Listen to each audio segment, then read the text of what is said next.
أشهد أن سيدنا وحبيبنا ومولانا محمدا عبده ورسوله سيد الكونين صلى الله عليه وعلى آله وصحبه واتباعه أجمعين ليلا ونهارا في الطرفين.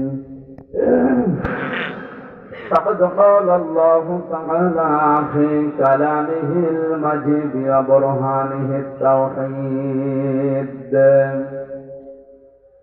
أعوذ بالله من الشيطان الرجيم. بسم الله الرحمن الرحيم. ولقد آتينا داود